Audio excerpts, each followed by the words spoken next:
Hello दोस्तों, नमस्कार। आपका स्वागत करती हूँ डीएनपी इंडिया में। इस वक्त की 10 बड़ी खबरों से हम आपको रूबरू कराएंगे। तो आइए शुरुआत करते हैं खबरों का सिलसिला। राष्ट्रपति रामनाथ कोविंद ने 12 केंद्रीय विश्वविद्यालयों के वाइस चांसलर की नियुक्ति को मंजूरी दे दी है। राज्यसभा में इसकी जानकारी शिक्षा मंत्री धर्मेंद्र प्रधान की ओर से दी गई है। केंद्रीय विश्वविद्यालयों में कुल 22 पद कुलपति के रिक्त पड़े थे, जिसमें से 12 कुलपतियों की नियुक्ति को मंजूरी दे दी गई है।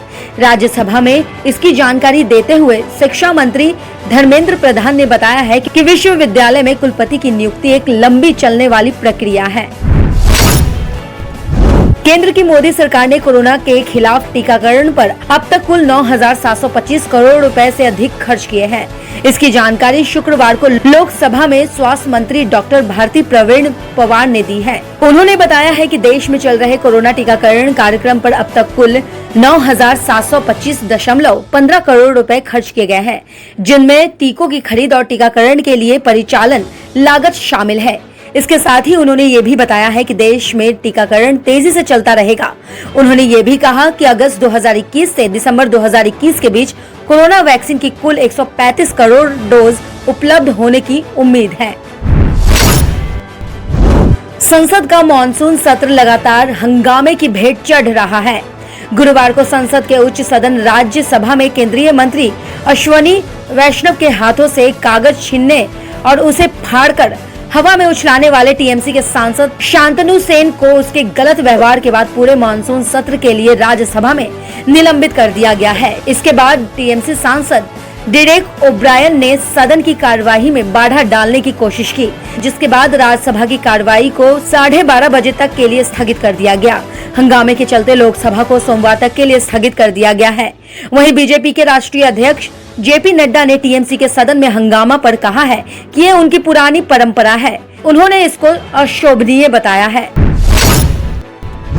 नाश्ते की टेबल पर मुख्यमंत्री कैप्टन अमरिंदर सिंह के साथ फोटो में बैठे नजर आ रहे नवजोत सिंह सिद्धू को देखकर ये देखने का प्रयास जरूर किया गया कि दोनों के बीच मतभेद खत्म हो गया है, लेकिन इस मेज तक सिद्धू को लाने में एक बार फिर से हाई कमान के पसीने छूट गए हैं। कांग्रेस भवन में पदभार ग्रहण करने के मौके पर भी जहां मुख्यमंत्री ने अपनी सरकार पर लगे आरोपों का बचाव किया, वहीं सिद्धू का हमलावर रुख ऐसा था जैसा वो अपनी पार्टी पर नहीं बल्कि विपक्षी पार्टी पर बरस रहे हो। खेलों के कुंभ मेले ओलंपिक के उद्घाटन समारोह की शुरुआत टोक्यो के जापान नेशनल स्टेडियम में हो गई है। कोरोना महामारी के कारण इसका आयोजन एक साल देरी से हो रहा है। 23 जुलाई से 8 अगस्त तक होने वाले इस खेलों में 206 देशों से करीब 11,000 से अधिक एथलेटिक 33 खेलों की 339 स्पर्धाओं में अपना दमखम लगाएंगे। बता दें कि महामारी के कारण टोक्यो में आपातकाल लागू है। ऐसे में ओलंपिक के उद्घाटन समारोह में कोई दर्शक मौजूद नहीं है। इस दौरान केवल 900 अधिकारी और पत्रकार वहां मौजूद है। समारोह में अलग अलग सांस्कृतिक कार्यक्रमों और ओलंपिक परेड और मार्च पास्ट होगा, जहां सभी देशों के दल अपना झंडा लहराते हुए आगे बढ़ेंगे। देश के अलग अलग हिस्सों में जमकर बारिश हो रही है। महाराष्ट्र में हो रही भारी बारिश ने राज्य में तबाही मचा रखी है। वहीं दिल्ली के साथ देश के उत्तरी इलाकों में मौसम उमस भरा रहा, लेकिन अब उत्तरी राज्यों में जल्द ही गर्मी से राहत मिलेगी। मौसम विभाग का कहना है कि अगले सप्ताह में उत्तरी पश्चिमी बंगाल की खाड़ी में कम दबाव के क्षेत्र की वजह से पूर्वी और उत्तरी भारत में अगले 2 दिनों तक अच्छी बारिश हो सकती है। मौसम विभाग ने कहा है कि दिल्ली, उत्तर प्रदेश, उत्तराखंड और हिमाचल प्रदेश में बहुत ज्यादा बारिश देखने को मिलेगी।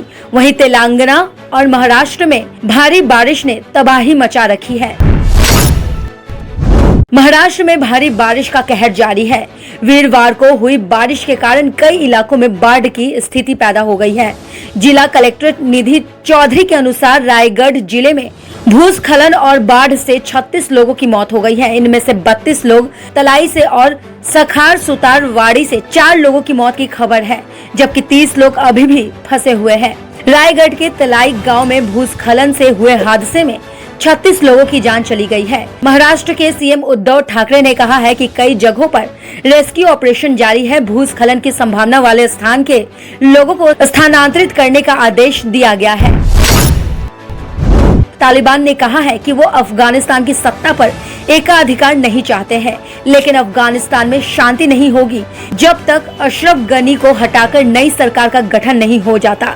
वहीं जानकारी के मुताबिक दिए एक साक्षात्कार में तालिबान के प्रवक्ता सुहेल शाहीन ने कहा है कि तालिबान हथियार डाल देगा जब काबुल में सभी पक्षों को स्वीकार्य सरकार का गठन हो जाएगा। साथ ही गनी और उसकी सरकार को जाना पड़ेगा। अश्लील फिल्मों का निर्माण करने और उन्हें ऐप के जरिए प्रसारित करने के मामले में राज कुंद्रा और शिल्पा शेट्टी की मुश्किलें बढ़ती जा रही है। मुंबई पुलिस की क्राइम ब्रांच ने शुक्रवार को बॉलीवुड एक्ट्रेस शिल्पा शेट्टी के जुहू स्थित घर पर रेड की है।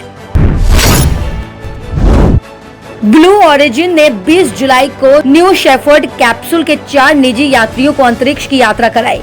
करीब 10 मिनट धरती के बाहर स्पेस की सीमा में बिताने के बाद उनका कैप्सूल धरती पर लौट आया। इन यात्रियों में Jeff Bezos, Mark Bezos, Wally Funk और ओलिवर डैमन शामिल थे। अमेज़न के संस्थापक जेफ बेजोस में अंतरिक्ष में कदम रखने वाले सबसे अमीर शख्स बन गए हैं। उनका ये अनुभव अपने आप में ऐतिहासिक था। खबरों की और जानकारी के लिए देखते रहिए DNP इंडिया। तब तक के लिए नमस्कार।